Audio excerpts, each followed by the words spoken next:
Hey guys, Derek here from Back to Reality, and today we're going to talk about winter sowing, because honestly, I think I kind of love it. Now, as you may recall, we typically start our vegetable seedlings in our unfinished basement, but some of you have asked, what if you can't afford grow lights and none of your windows have enough sunlight? Or what if you don't have that kind of space or don't have the time to make paper pots? Maybe you always forget to water them or find the hardening off process stressful. Well, if any of those situations sound familiar, then alternatively, you could just plant some of your seedlings outside, even in the snow.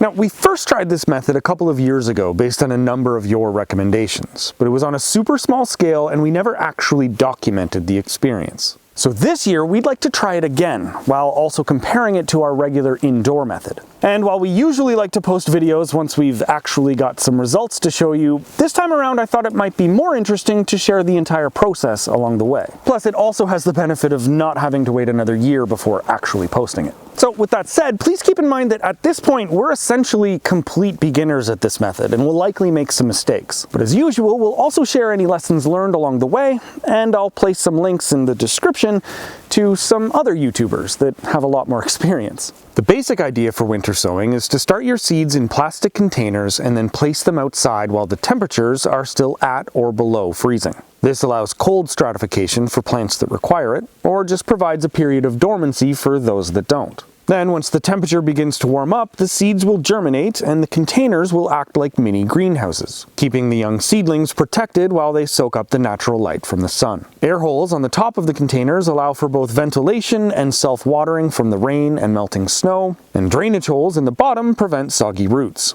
If things warm up a little too much or there isn't sufficient rain, then you can easily move them into the shade and pop open the tops for watering and cooling. Then, once the garden soil is ready, they can be planted out like usual in the spring. But conveniently, because they had already been growing outside all along, they require much less of a hardening off period than seedlings grown indoors. So this all sounds pretty good, and as you guys know, I love any method that leaves more of the process up to nature. So let's do this.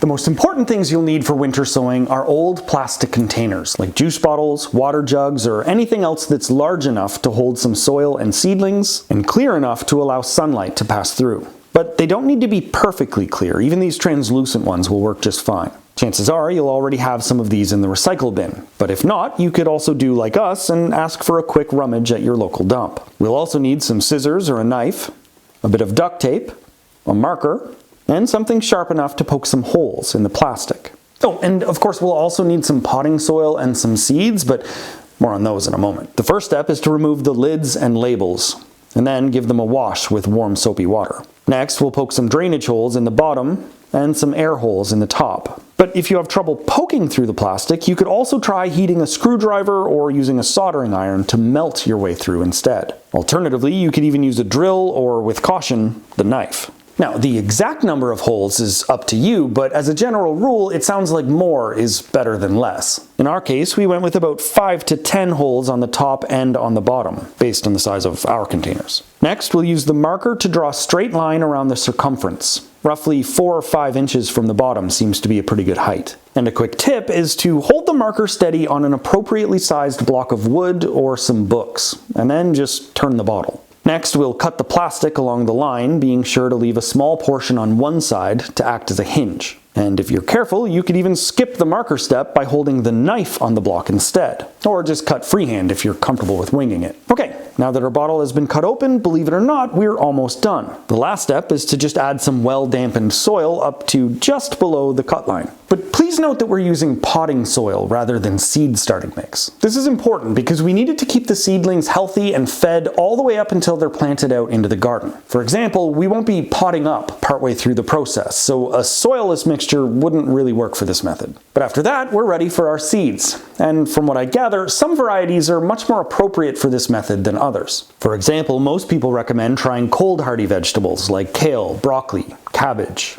radishes, spinach, and lettuce, as well as herbs like dill, oregano, mint, or parsley. Oh, and don't forget, this method is especially great for plants that need cold stratification, like lavender and many other flowers.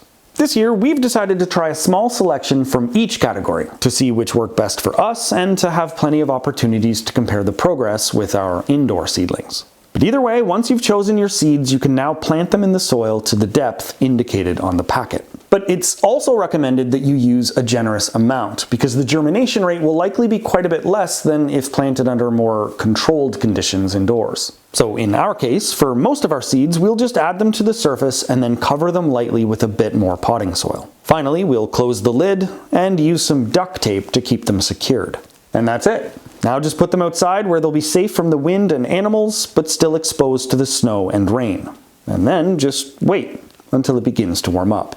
Personally, I'm really hoping that this method works for us, because it lends itself really well to our usual garden philosophy of working with nature rather than against it. Plus, we're getting another use out of plastic containers before they head off to the recycling plant, and we're reducing the need for costly lights and the electricity to run them. So those are all huge bonuses as well. Not to mention less babysitting of the seedlings and not having to spend days carefully hardening them off. But as I mentioned, we're also totally new to this method and are really just trying to share what we learn along the way. So if you have any experience with this and have something you'd like to add, please let us know in the comments. For example, I think we may have already made our first mistake by planting these in the middle of March. From what I've read, the timing really depends on both your climate and on what you're planting. So for those in hardiness zones of about 7 or higher, you can start winter sowing as early as December and January. But for everyone else, sometime between February and April seems to be the recommended window. In our case, since we live up here in Canada and it's still plenty cold outside,